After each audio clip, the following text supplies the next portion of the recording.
So this is part 2 of zeros of polynomial functions. So we're going to be picking up where we left off yesterday from the factor theorem. Okay. So the difference today is that I am not giving you one of the factors like I did last night on the homework, like on number 10 right here, x plus 2. I'm not giving you x plus 2. So you have to come up with all your own zeros to check and plug in. So that means like -7 might work, 14 might work, 10 might work. You just have to check all the numbers, right? Let's hope not. That would take a long time. That's why someone came up with this rational zero theorem. Rational zero theorem states if we have a polynomial, this is the general form for a polynomial, and we're going to be really interested in this a sub n up front and the a sub 0 in the back. If it has integer coefficients, then every rational zero of f of x has the form p over q. So our very first step today, I'm going to say find all your p over q's. Okay, and what I mean by that, when you find your p's, p's are going to be factors of your constant term. Your constant term is this n term back here, a sub 0. Okay, while q is the factor are going to be the factor of your leading coefficients, which is a sub n. A sub 0, yes. Well, it's like a 6. Sorry. I'm nervous going live like this, recording in front of you guys.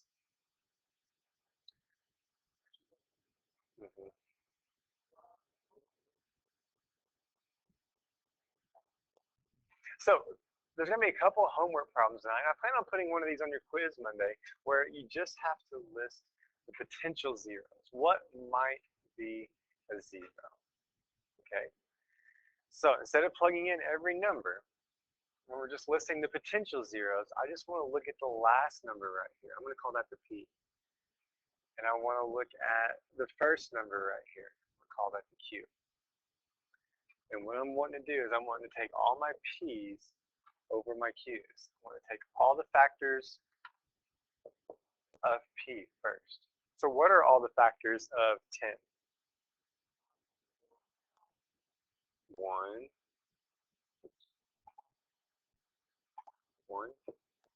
2, 5, and 10, right? Everyone agree? There's no more factors of 10. Nothing else that's a integer that I can multiply together to give me 10. So -1 times -10 is, we have to include all the negatives on these as well. Good. Okay. So look at my q up front. My leading coefficient is -1. So q is going to be all my factors of -1, which is what? Just plus or minus 1. So I don't have to check every number I can think of to see if it works. If it's a rational number, it will be in this list, and that will be the zeros of this function. Okay. All right, you guys try part B, and then check with your neighbors, see if they got the same thing.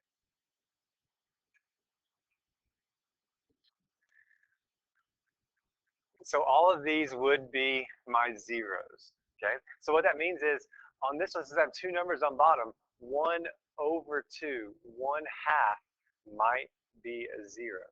I could check that. All right. And so this is the first step in finding zeros. I call it without a net, without them telling me what one of the zeros is. I'm going to find all the rational zeros of the function. And then I'm going to use synthetic division to find the possible zeros. How am I going to know if the zero I pick, or the potential zero I pick, is a 0? You're going to get a 0 right here in the remainder, correct? Just like we did yesterday. If I don't get a 0 in remainder, bad news. You got to go try something else. So I just discard the candidate. I just keep repeating step 2 until I get everything down to a quadratic. All right, thanks to all of August, we got to be pros at factoring quadratics, completing the square, quadratic formula, any of those that I want to use to find the remaining zeros. So I have 3 examples. try to get through this first one together. So this one just says find all the zeros. Okay, now I'm going to tell you, today they're all going to be real zeros. Tomorrow we might get into some complex ones. Okay, so first step is just my list of p's over q's. So what's my p's up here? Okay, and my q's? So we don't have very many on this one. I think the first one in the homework's your p is factors of 24.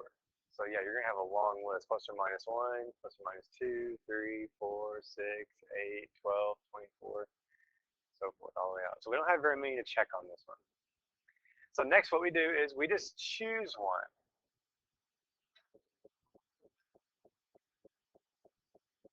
Now I really don't know which ones work, which ones don't. I've worked it a couple of times today, so I've got a pretty good idea. But when I worked with this for the first time, I made these slides a long time ago. So I would just be guessing on this like you guys. Maddie's looking pretty lucky back there. Look at her. You see Maddie? So Maddie, I want you to choose one of these. Now they're divided by 1, so the q doesn't really play a factor in this because 1 divided by 1 is 1. So I want you to choose 1, -1, 3, -3. We'll see if it works. -3. All right, so I'm going to plug -3 in to see if I get a 0 down here. So I drop the 1. I multiply and add. Multiply and add. Maddie had a very good guess on that. All right, so she got -3 to be one of my zeros. So that's one of my answers. I'm going to come back and circle it so I remember. So now, my depressed equation that I'm working with from this is x cubed minus x squared minus x plus 1. I don't have it down to a quadratic yet. Now, I will tell you this does factor.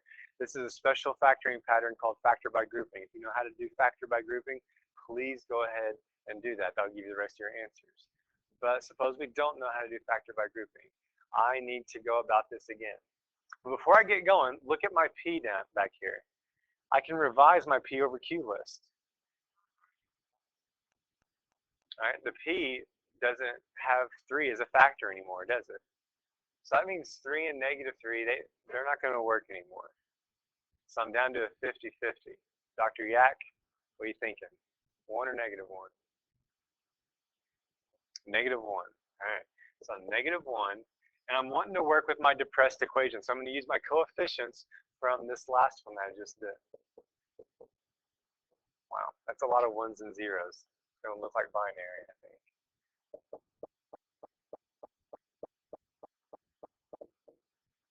Oh, there's a 2 that slid in there. Why is it so hard? Okay, here we go. So, Dr. Yak, with a good choice of -1, it worked. Okay. So now I write down what I am left with. I am left with x squared minus 2x plus 1. I've knocked it all the way down to a quadratic. We should be pros at solving this. Not only can we solve it, we can factor this. What are 2 factors of 1 that have to give me -2? X minus 1 and x minus 1. So I get x minus 1 equals 0 and x minus 1 equals 0. So x equals 1, x equals 1. So Dr. Yak, Maddie, they both could have said 1 as well, and it would have worked. And yes, I wrote that out twice. I need both of those answers. Because how many answers am I supposed to have? 4. How do I know that? The degree of my polynomial is a 4. They should match up. So that means 1 is an answer on this polynomial twice. We'll get a special name for that next week. Okay? Shay. If I did the factor by grouping on this, it would have spit out the rest of them. Yep. That's perfectly fine. Do I know? Yeah. Good. Most of the time, I'm going to try to make it so the grouping won't work. Like this one, I've already knocked it down to a cubic. polynomial, and the factor by grouping does not work on it. So I'm going to make it so you need to do this polynomial long division. So let's try this one. Actually, if you're watching the video, you guys go ahead and try this one on your own. Go ahead and list out your P's over Q's and make some guesses on it.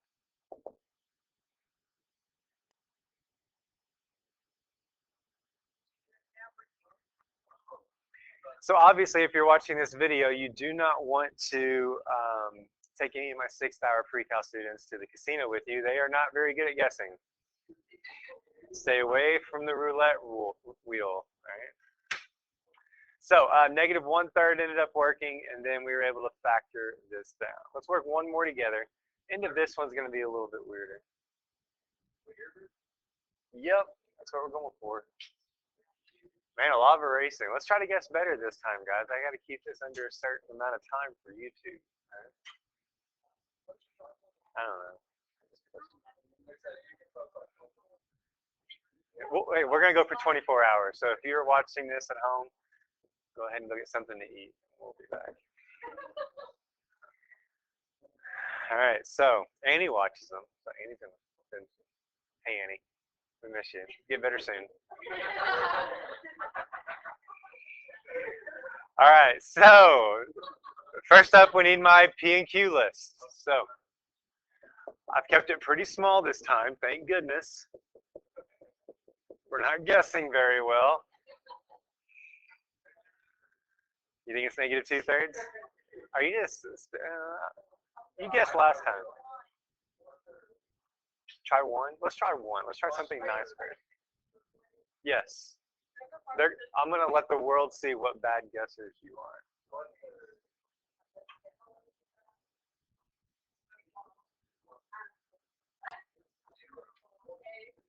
Oh, we got our 0 a little too early on that one. All right, so 1 does not work. All right, Dr. Yak wants to go 1/3.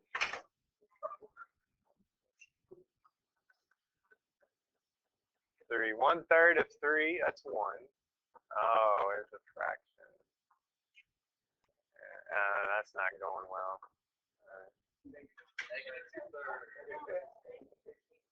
Negative 2.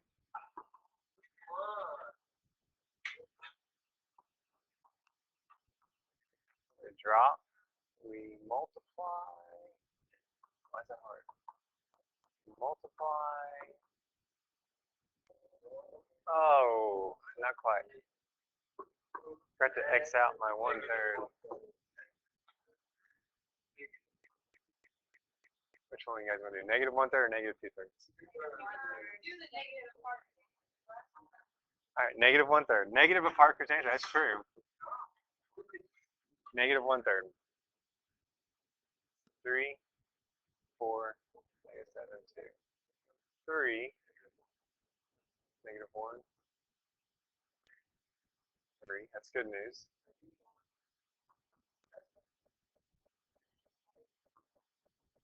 Oh, not quite. This is the worst anybody's guessed all day, just so you know. 3rd hour came in, and they guessed the right one right off the bat every single time. They got to the homework, and they were guessing wrong. They were saying, we're doing it wrong. We have no idea. I'm like, no, you got really lucky on your guesses. Negative 1. Have we done negative 1 yet? It's not that many to try.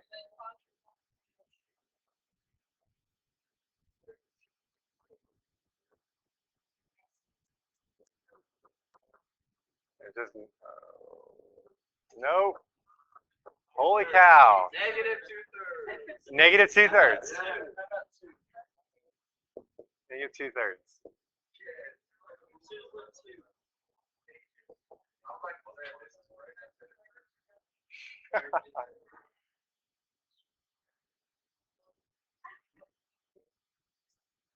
Yeah, so what does this give me?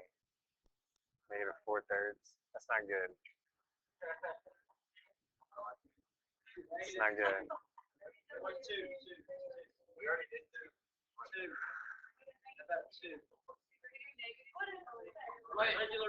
What is wrong with you guys? I'm picking my own.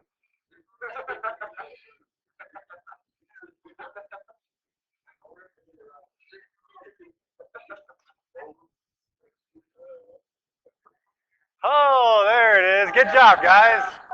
No thanks to my 6th-hour class. All right. Thanks for nothing. All right. So this is a 0 right here. I finally get my depressed equation, pretty much because I'm out of boardroom, so I had to make my own guess. 3x squared minus plus 6x minus 3. All right, again, I always check for that GCF first, all right? Demi's showing me 3 in the back. Let's divide everything by 3 right here. All right, and then I'm looking for 2 factors of -1 that add up to give me 2. Impossible. I'm supposed to have 3 answers.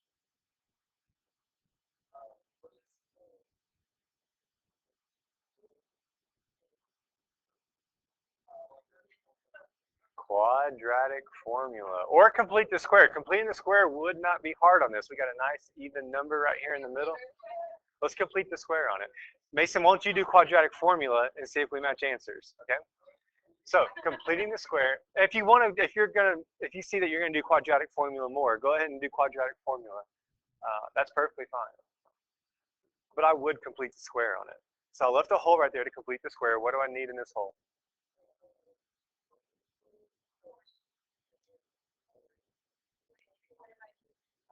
2 divided by 2 is 1. 1 squared is 1. Okay.